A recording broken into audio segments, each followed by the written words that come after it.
तर काही वेळातच मनसे अध्यक्ष राज ठाकरेंची पुण्यातली सभा सुरू होईल। या सभेमध्ये राज ठाकरे कुणाकुणावरती निशाणा साधणार हे आपल्याला कळेलच। सकाळी 10 ची वेळ देण्यात आली आहे आणि 10 वाजता पुण्यातल्या गणेश कला क्रीडा केंद्र इथे ही सभा सुरू होईल। या सभेला पोलिसांनी अटी शर्तींसह परवानगी दिली आहे आणि याच सभेत राज ठाकरे आपला अयोध्या दौरा स्थगित करण्याचं कारण देखील सांगणार आहेत। त्यामुळे या सभेकडे महाराष्ट्राचंच काय संपूर्ण देशाचं लक्ष लागलंय।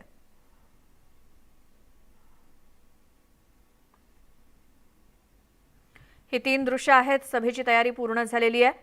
पहिल्यांदाच सकाळच्या वेळेमध्ये राज ठाकरेंची सभा होतीये। पुण्यातल्या बंदिस्त सभागृहामध्ये गणेश कला क्रीडा केंद्र इथे होतीये, तर पोलिसांचा बंदोबस्त त्यासाठी मोठा आहे।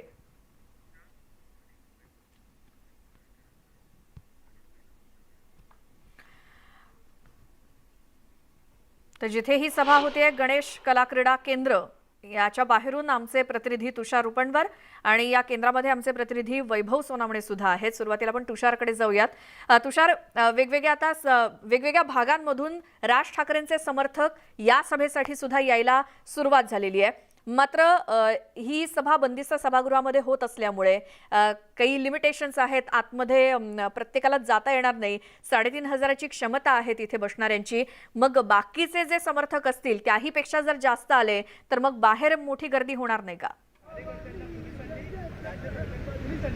श्वेता, आपण जर पाहिले असेल तर राज ठाकरेंची बहुचर्चित सभा आज आपल्याला एका बंदिस्त सभागृहामध्ये होताना पाहायला मिळते आणि वैभवने सांगितल्याप्रमाणे सभागृहामध्ये साधारणतः 2500 पर्यंत या ठिकाणी कार्यकर्ते बसू शकतात। सभागृहाच्या बाहेर उजव्या बाजूला एक पेंडॉल टाकण्यात आलेला आहे। त्या ठिकाणी जवळपास हजारो या ठिकाणी मनसैनिक बसले। मात्र पुणा भाग असेल किंवा पश्चिम महाराष्ट्राचा भाग असेल, या पश्चिम महाराष्ट्रातून मोठ्या संख्येने मनसैनिक आपल्याला या पुण्यामध्ये पोहोचताना पाहायला मिळतात। आता आपण जर पाहिले तर सभेची वेळ 10 वाजता होती, त्यामुळे अनेक पुण्याच्या जवळच्या भागातले जे मनसैनिक कार्यकर्ते आहेत ते आपल्याला सभागृहामध्ये पोहोचताना पाहायला मिळतील।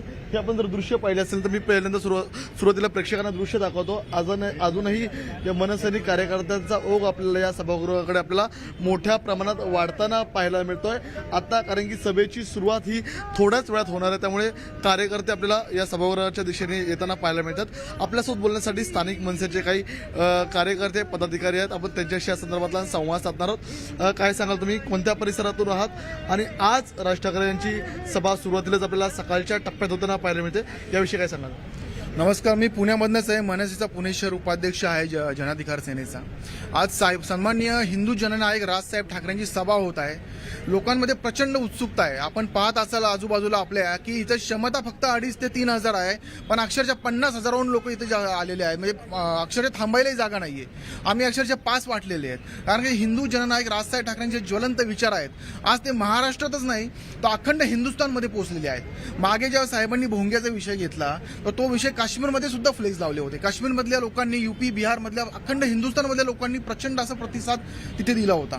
त्यामुळे आजच्या सभेमध्ये राजसाहेब नक्की काय बोलणार आणि काय आदेश देणार याची आम्ही आतुरतेने वाट पाहत आहोत। कार्यकर्ते राज ठाकरेंच्या आदेशाची वाट पाहतात। आणखी काही कार्यकर्ते आपल्यासोबत बोलण्यासाठी आहेत। तुम्ही कोणत्या परिसरातून आलेला आहात? म्हणून मी छत्रपती शिवाजीनगर मतदारसंघात काम करतो मनसेचं, तिथून आलेलो आहे। आमची उत्सुकता आहे साहेब कधी बोलायला उभे राहतात म्हणून। ही प्रत्येक जनसामान्यांची आणि महाराष्ट्रातले नव्हे तर पूर्ण जगभरातल्या लोकांची इच्छा आहे की साहेब काय बोलतील आज।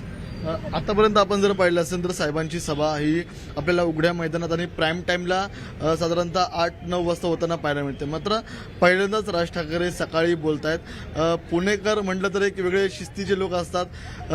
अनेक वेळा त्यांनी अनेक नेत्यांना देखील दाखवून दिलं की ते दुपारच्या सभेला आले नाही, मात्र सकाळच्या सभेला खूप मोठ्या संख्येने जमत आहेत। कशी तुम्ही सगळी तयारी केली? आधी सर्वांना पासेसचे उपलब्ध करून दिले होते, तसेच सर्वांना निमंत्रण दिले होते। लहान पोरांपासून तर वृद्ध लोकांपर्यंत सगळ्यांना राजसाहेब काय बोलतील याची उत्सुकता आहे। त्यासाठी मोठ्या संख्येने महाराष्ट्र सैनिक इथे येते। आणखी काही कार्यकर्ते पदाधिकारी आहेत। साधारणतः किती वाजता सभेची सुरुवात होऊ शकते आणि आज आपण जर पाहिलं तर सभागृहाच्या आत काही 2,500 पर्यंत या ठिकाणी कार्यकर्ते बसू शकतात। उजव्या बाजूला एक पेंडॉल टाकण्यात आलेला आहे। या सगळ्या सभागृहाच्या बाहेर आणि आतमध्ये एकूण किती कार्यकर्त्यांची बसण्याची क्षमता आहे? नाही, ह्या स्टेडियमची क्षमता ॲक्च्युली 5-6 हजाराची आहे। आम्ही उभे पण राहून गेल्यावेळी पण आमचा मेळावा इथे झाला होता। साहेब ऑलरेडी पुण्यामध्ये आलेले आहेत काल आणि सभेचं टायमिंग ॲक्च्युली 10 दिलं तरी एक 10:30-11 पर्यंत चालू होईल, कारण की सगळेजण पश्चिम महाराष्ट्र, पुणे जिल्हा, काही आउट ऑफ पुणे पण येणार आहेत। त्यामुळे थोडी सभा 10-11 वाजता चालू होईल आणि सकाळच्या टायमिंगचं तुम्ही म्हणाला, सकाळच्या टायमिंगचा विषय असा आहे की आता पावसाचं जरा वेधशाळेने काही अंदाज वर्तवलेला आहे. आम्ही सभा ऍक्च्युली नदीपात्रात घेणार होतो, पण पावसाच्या प्रॉब्लेममुळे इंडोर घेण्याचं ठरवलं, त्यामुळे सकाळी ठेवलेली, कारण का संध्याकाळी पाऊस येण्याची शक्यता आहे पुण्यामध्ये. तर आपण या ठिकाणी श्वेता पाहिलं असेल, सभा जरी सकाळच्या टप्प्यामध्ये जरी असली तरी आपल्याला खूप मोठ्या संख्येने आपल्याला मनसैनिक या ठिकाणी पोहोचताना पाहायला मिळतात. साधारणतः सभागृहाच्या आतमध्ये आपल्याला हजारो मनसैनिक असतील, त्याचप्रमाणे मनसैनिकांची गर्दी होऊ नये म्हणून सभागृहाच्या बाहेर उजव्या बाजूला पेंडॉल टाकण्यात आलेला आहे. त्या ठिकाणी जवळपास शेकडोच्या संख्येने खुर्च्या ठेवण्यात आलेल्या आहेत. मात्र आता सभेची वेळ जशी जशी जवळ येऊ लागलेली आहे तसं तसं आपल्याला मनसैनिक कार्यकर्त्यांचा ओघ सभागृहाच्या दिशेने वाढताना पाहायला मिळतो. अर्थात सर्व मनसैनिकांना अपेक्षा आहे की आज राज ठाकरे काय बोलणार, कारण की राज ठाकरेंनी अयोध्ये दौऱ्याला दिलेली स्थगिती या संदर्भात काय बोलणार, राज ठाकरे आज नेमका कुणाचा समाचार घेणार आणि राज ठाकरेंच्या राजगर्जनेमधून नेमका मनसैनिकांना काय आदेश मिळणार याकडे संपूर्ण राज्यांचं लक्ष लागलेलं आहे. जी तुषार, आता आपण गणेश कला क्रीडा केंद्र या सभागृहाच्या आतमध्ये जाऊयात. आपले प्रतिनिधी वैभव सोनावणे तिथे आहेत. वैभव, मनसैनिकांनी आता गणेश कला क्रीडा हाऊसफुल झालंय का? श्वेता, अजून हाऊसफुल झालेलं नाही, मात्र कार्यकर्ते यायला सुरुवात झाली. गर्दी जी आहे ती मोठ्या प्रमाणावर या ठिकाणी झालेली आपण पाहतोय. पुढचा भाग जो आहे तो जवळपास भरलाय आणि साधारण 2-3 हजार कार्यकर्ते जे आहेत ते सभागृहामध्ये बसू शकतील. अतिरिक्त 1,000 खुर्च्यांची सोय जी आहे ती करण्यात आलेली आहे. माझ्यासोबत सगळे पुण्यातले पदाधिकारी आहेत. वास्तविक काल साधारण 9 वाजेच्या सुमारास हे सभागृह जे आहे ते मनसेच्या ताब्यामध्ये मिळालं आणि त्यानंतर रात्री उशिरापर्यंत, पहाटेपर्यंत ही सगळी तयारी सुरू होती. साईनाथ बाबर आहेत, हेमंत संभूस आहेत, हे किशोर शिंदे, हे सगळे पुण्यातले पदाधिकारी आहेत. बाबू वागसकर तिथं बसलेत.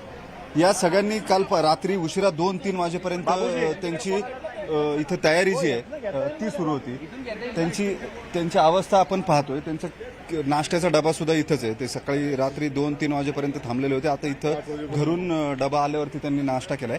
तयारी किती झाली, कॅपॅसिटी किती आहे, किती लोक येण्याची अपेक्षा आहे, तुमचं एकूण असेसमेंट काय? काल रात्री आम्हाला 12:30 वाजता सभागृह ताब्यात मिळालं. आम्ही 6 वाजेपर्यंत काम करत होतो. फक्त आंघोळ करून या ठिकाणी आले. या सभागृहाची कॅपॅसिटी 3000 आहे. आम्ही मध्ये खुर्च्या टाकल्यात, हे सोपे टाकल्यात आणि सिटिंग अवस्था, तर 6,500 ते 7,000 लोक यात बसतील. त्यानंतर बाहेर आम्ही 10,000 स्क्वेअर फूटचा ओपन मांडव केला आहे. त्या मांडवमध्ये 8,000 स्क्रीन लावले. 8,000 लोक तिथं त्या ठिकाणी बसतील. विशेष म्हणजे तुमच्या सगळ्यांचं कौतुक आहे, तुमच्या माध्यमातून देशाला आणि महाराष्ट्राला ही सभा ऐकायला मिळणार आहे. हे तर इथं समोर यांच्यापुरती नाही, सगळ्यांपुरती. त्यामुळे आम्ही जिथे इथं अरेंजमेंट जेवढी करता येईल ती सगळी अरेंजमेंट पूर्ण करायचा प्रयत्न केलेला आहे. आम्हाला ह्या सगळ्या कामात पोलीस खात्यात आणि सरकारचं खूप एरवी 25-50 हजारांची गर्दी सहज होते. पुण्यामध्ये सुद्धा नदीपात्रात यापूर्वी ज्या सभा झाल्या विधानसभेला अजय शिंदेसाठी घेतलेल्या असेल किंवा त्यापूर्वी महापालिका निवडणुकांसाठी झेड ब्रिजच्या खाली झालेली सभा, तर साधारण गर्दी 50 हजाराच्या आसपास जातेच जाते, काही जरी झालं तरी.